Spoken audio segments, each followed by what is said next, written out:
Hello everyone, welcome back to my channel English with Shasta. I am Shasta. Today we'll discuss the lesson number 3 of your particular book, Introduction to International Relations, and the name of the chapter is World System Approach. So two questions are very important from this chapter. Discuss world system approach of Immanuel Wallerstein and present world system according to Wallerstein.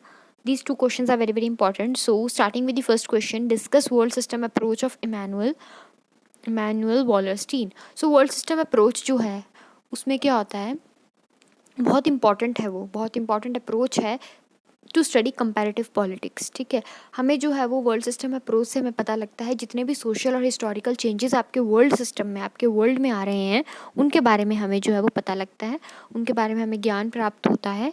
और जो पूरा का पूरा world है उसको as a fundamental unit माना जाता है फॉर स्टडीज़ के लिए. ठीक है, अब जो वर्ल्ड की नेशंस है ना, उनको डिवाइड किया हुआ डिफरेंट स्टेट्स में. ठीक है, और इसी डिवीज़न की वजह से हम पूरे उनको डिटेल में नहीं पढ़ पाते हैं. ठीक है, वर्ल्ड सिस्टम जो है, ठीक है, उसका जो मेन लीडर, मतलब main supporter, you can say leader तो नहीं, सपोर्टर, वो कौन था? इमैनुअल वॉलरस्टीन था. ठीक है, इसके अकॉर्डिंग, इस पर्सन के अकॉर्डिंग, वॉलरस्टीन के अकॉर्डिंग, देयर आर 4 ड्रॉबैक्स, 4 कमियां हैं प्रेजेंट कैपिटलिस्ट इकोनॉमी में. 4 कमियां हैं. पहली कमी क्या है? सप्लाई और डिमांड के बीच में इम्बैलेंस. ठीक है, सप्लाई और डिमांड के बीच में इम्बैलेंस है, क्योंकि supply and demand, you can say demand किसी और चीज़ की है, सप्लाई उतनी की है, या डिमांड ज़्यादा है, सप्लाई कम है, इस तरीके से. सेकंड ड्रॉबैक क्या है? सेकंड ड्रॉबैक ये है कि प्रॉफिट जो है वो अपना देखा जाता है बाय कैपिटलिस्ट लोग जो है वो अपना प्रॉफिट देखते हैं सरप्लस वैल्यू में. थर्ड क्या है कि स्टेट में क्या है, स्टेट में ज़्यादा से ज़्यादा वर्कर्स का सपोर्ट हमें देखने को मिलता है. ठीक है, और फोर्थ क्या है कि यहाँ पे कॉन्ट्रडिक्शन है. कॉन्ट्रडिक्शन किसके बीच में है? वर्ल्ड सिस्टम के बीच में और स्टेट्स के बीच में. ठीक है, क्या है? एक कॉन्ट्रडिक्शन है.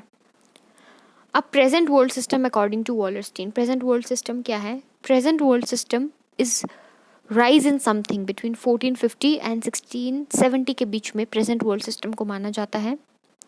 ठीक है, इसको द लॉन्ग 16th सेंचुरी भी बोला जाता है. फेडरल सिस्टम जो है यूरोप में था उस टाइम पे, और इकोनॉमिक सिस्टम जो है वो किस पे डिपेंड करता है? एग्रीकल्चर पे. एग्रीकल्चर प्रोडक्शन कितनी है, जीडीपी वगैरह कितना इंक्रीज हो रहा है. ठीक है, यूरोप ने क्या किया? धीरे धीरे स्टार्ट कर दिया. पहले यूरोप में फेडरल सिस्टम था, यूरोप ने धीरे धीरे स्टार्ट कर दिया टू द कैपिटलिस्ट इकोनॉमी की तरफ जो है वो बढ़ना.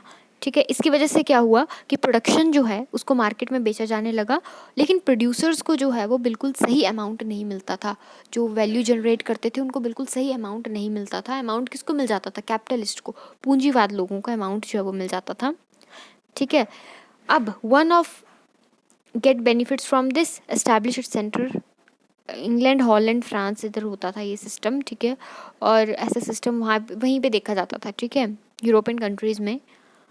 अब इसके लिए अरेंजमेंट्स क्या की गई? Establishment of powerful central government की इस्टेब्लिशमेंट हुई, आर्मी की इस्टेब्लिशमेंट हुई, ताकि कंट्रोल रहे और चीज़ें अंडर कंट्रोल रहें. ठीक है, कैपिटलिस्ट क्लास को ज़्यादा बेनिफिट्स मिलने लगे इस वजह से. और क्योंकि ऑब्वियसली जब हम मार्केट में चीज़ें बेचेंगे तो जिसने प्रोड्यूस किया होगा ना उस तक तो पैसे कितने ही पहुँचेंगे. ठीक है, प्रॉफिट किसका बढ़ गया? कैपिटलिस्ट का प्रॉफिट बढ़ गया. लार्ज क्वांटिटी फैक्ट्रीज जो है वो इस्टेब्लिश हो गई, और जो फार्मर्स थे उनको सिटीज़ की तरफ आना पड़ा. ठीक है, 3 टायर वर्ल्ड ऑर्डर भी है इसमें. 3 टायर वर्ल्ड ऑर्डर क्या है कि पावरफुल सेंट्रल स्टेट्स हैं एक तरफ, और दूसरी तरफ क्या? सेंट्रल गवर्नमेंट पावरफुल है. ठीक है, ये क्या करते हैं? रॉ मटेरियल को बेचते हैं स्टेट्स को, ताकि अपनी इकॉनमी, सेंट्रल गवर्नमेंट क्या करती है? रॉ मटेरियल को बेचती है, और क्या करती है? अपनी इकॉनमी को जो है वो बढ़ाती है. ठीक है, अब वर्ल्ड सिस्टम WSA है. वर्ल्ड सिस्टम अप्रोच को from 16th to 18th century 2 phases में जो है वो डिवाइड किया गया. पहला फेज़ है, ये फेज़ 18th सेंचुरी तक चला.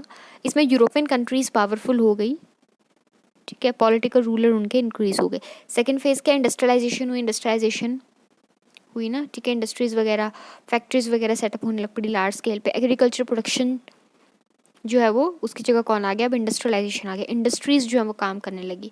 ठीक है, यूरोपियन कंट्रीज़ ने भी डेवलप कर दिए, अपने अपने मार्केट डेवलप कर दिए. ठीक है, एशिया और अफ्रीका भी वर्ल्ड सिस्टम में इंक्लूड हो गए, और 20th सेंचुरी में जो नेचर था वर्ल्ड सिस्टम का वो ग्लोबल लेवल तक जो है वो चला गया. ठीक है, so this is all about chapter number 3. Your world system approach. God bless you all, take care, love you all, bye bye. और हम नेक्स्ट वीडियो में पढ़ेंगे चैप्टर नंबर 4 डिपेंडेंसी मॉडल, उसका एक ही क्वेश्चन इंपॉर्टेंट है। Okay, thank you so much.